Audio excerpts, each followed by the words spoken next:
Muy buenas tardes para todos y para todas. Un saludo para quienes nos acompañan a esta hora, para los participantes en esta mesa. A cada uno de ellos me referiré a medida que les vaya otorgando el uso de la palabra.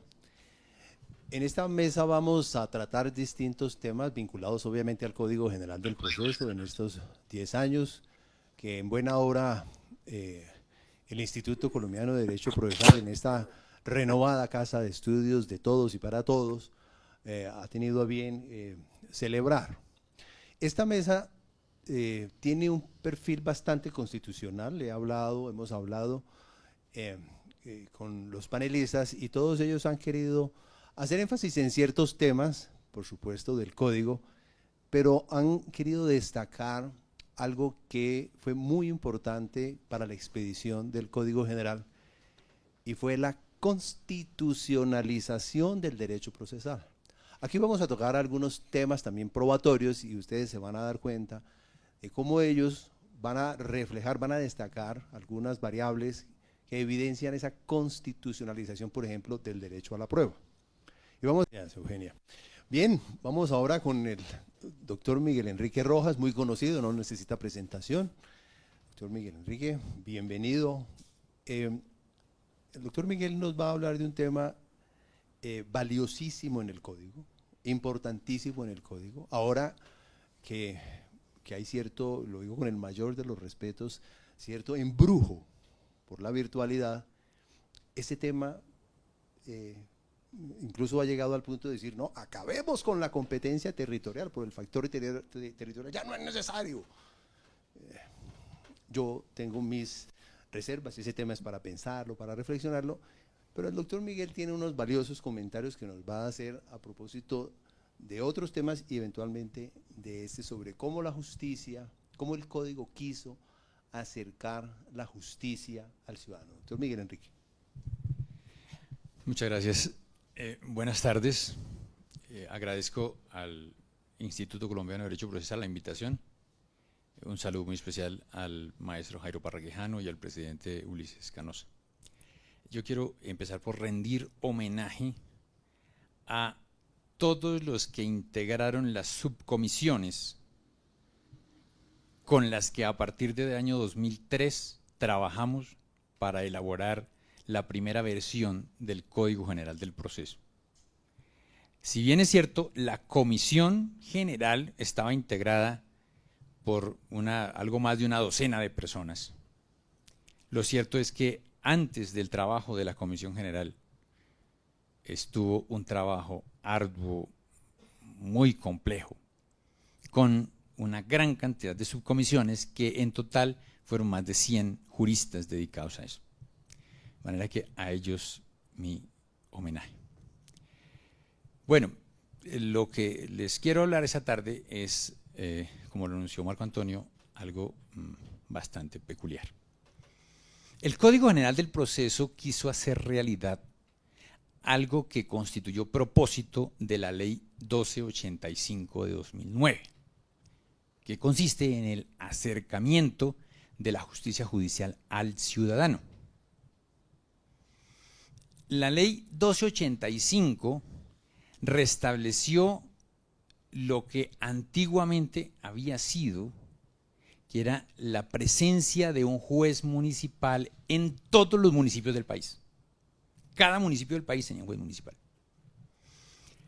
Pero eso se había perdido gracias a un disparate que se incluyó en el decreto 2303 del año 89 y que se completó con la ley 270 del 96. ¿En qué consistió? El decreto 2303 del año 89 fue el que creó la jurisdicción agraria. Y entonces, con la idea de que iba a haber jueces agrarios en todo el país, le quitó la competencia a los jueces municipales sobre todos los asuntos de naturaleza agraria y se la puso a los jueces agrarios con categoría de circuito, con sede en las cabeceras de circuito, pero además con una regla perversa que le añadió, que dijo, mientras entran en funcionamiento los jueces agrarios, estas competencias serán ejercidas por el juez civil del circuito. ¿Y dónde están ubicados los jueces civiles del circuito? Pues en las ciudades. Claro, los juristas que viven en Bogotá y han estado viviendo siempre aquí, han estudiado, se han formado y han ejercido aquí, dirán, ¿y qué importancia tiene que la competencia sea del juez municipal o del juez de circuito? ¡Claro! Eso no tiene importancia para una persona que vive en la ciudad. Pero es que los campesinos, los que tienen pleitos de naturaleza agraria, no viven en la ciudad, viven en el campo. Y para el campesino sí es muy importante quién es el competente para conocer de esos pleitos. Porque el juez municipal lo tiene ahí, en la cabecera de su municipio. El juez de circuito está en la ciudad. Y eso trae dos problemas muy graves. O trajo dos problemas muy graves. Primero, que el campesino tuvo que empezar a desplazarse a la ciudad si quería adelantar un pleito o si quería defenderse de un pleito agrario. Cosa que es muy complicada para un campesino. Los campesinos no son muy dados a desplazarse. Y segundo, y creo que es más delicado todavía, que el juez, el funcionario judicial ubicado en la ciudad, no podía entender al campesino. Porque el juez ubicado en la ciudad no sabe las costumbres, la idiosincrasia, las circunstancias específicas de un municipio. Y no es lo mismo, puede uno decir, no es que yo soy campesino. No, no es lo mismo un campesino de un pueblito de Boyacá que de un pueblito de Antioquia. Esos se comportan diferentes, tienen costumbres diferentes, tienen lenguaje diferente, tienen una forma de ser diferente.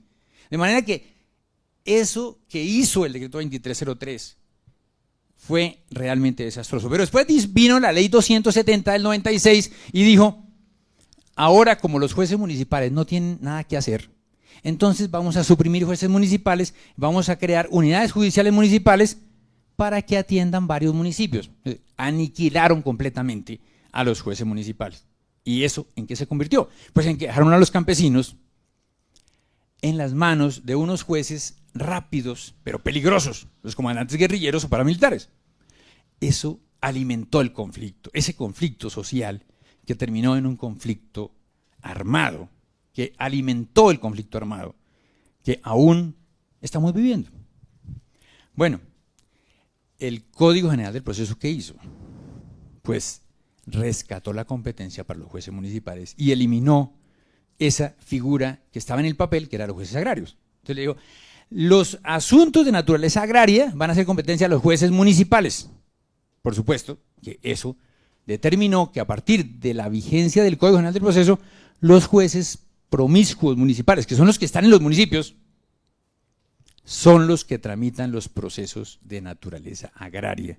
Y por eso hoy en día tienen una gran cantidad de competencias. Esos jueces son los verdaderos jueces agrarios del país, los jueces promiscuos municipales. Ahora, ustedes me dirán, ¿y eso qué importancia tiene ahora? Es que podemos retroceder. Y hay un peligro enorme de retroceder. Hace un año, antes de que cerraran las sesiones del Congreso de la República, el Congreso estaba tramitando un proyecto para crear la especialidad agraria porque había que cumplir los acuerdos de La Habana. Ese proyecto reproducía íntegramente la estructura que traía el decreto 2303. Es decir, traía el mismo disparate. Logramos intervenir a través de algunos representantes de la Cámara y logramos que cambiaran el texto del proyecto en ese sentido. El texto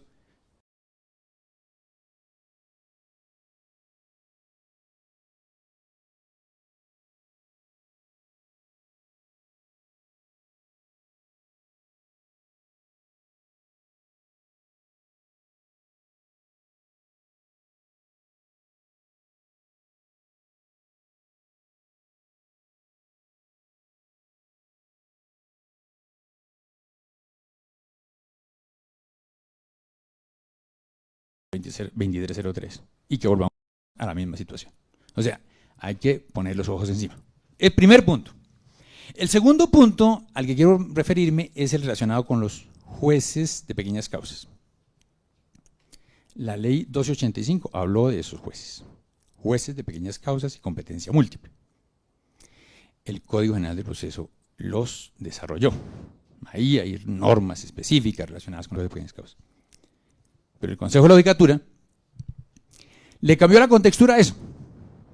Y en lugar de dejar el juez de pequeñas causas y competencia múltiple, lo que hizo fue convertir unos jueces especializados de pequeñas causas, que le cambió, es decir, eso es un concepto completamente distinto, y además, sin tener en cuenta la regla sobre competencia, porque es obvio que no la tuvo en cuenta, creó unos jueces de pequeñas causas en las ciudades y generó un caos horrible que tuvieron que corregir a la carrera, finalmente, para dejar los jueces de pequeñas causas. ¿En qué lugar? En el centro de la ciudad. Cuando el propósito de eso era que los jueces estuvieran cerca del ciudadano, es decir, en las localidades, en la periferia, allá donde está el ciudadano. Es que de lo que se trata es que el ciudadano tenga cerca al juez de carne y hueso, a esa persona que lo puede escuchar, que lo puede atender y que le puede entender su lenguaje, sus costumbres y toda su idiosincrasia. Es exactamente, o es algo muy parecido a lo que sucede con los jueces promiscuos municipales. Estamos aún a tiempo, podemos arreglar eso, el Consejo de la Judicatura puede tomar medidas para cambiar esa situación y ubicar realmente jueces de pequeñas causas en las localidades de las ciudades. Así tendríamos fácilmente jueces cercanos, justicia judicial cercana al ciudadano. Principalmente eran esos mis apuntes que tenía para hoy.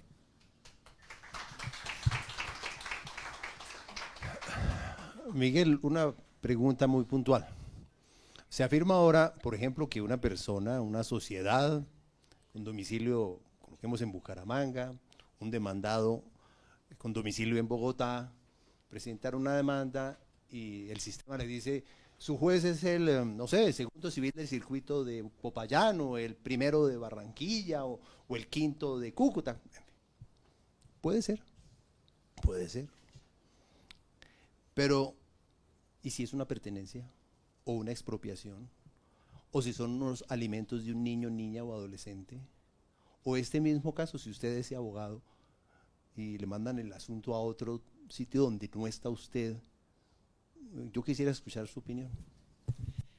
Sí, realmente esto, lo que ha pasado a partir de la pandemia y la virtualidad realmente ha generado una cantidad de ilusiones que yo creo que en buena medida son razonables, pero a veces se exageran.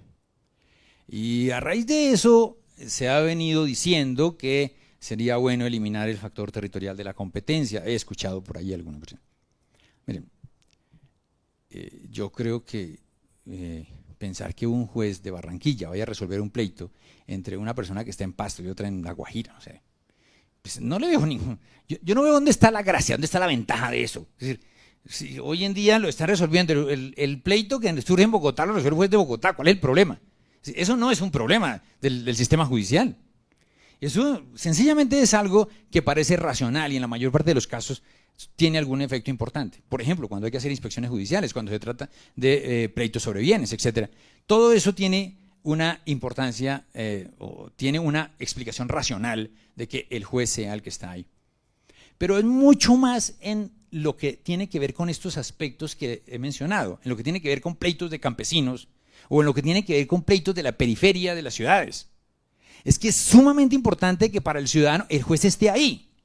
Y es el juez de carne y hueso. Es que la relación del ciudadano con el juez no puede ser la relación entre el ciudadano y una pantalla. Yo escuchaba ahora la conferencia de María Clara Ocampo, y esa idea de la humanización del proceso es que el proceso judicial es una relación de humanos y no puede convertirse en una relación de humano con la máquina.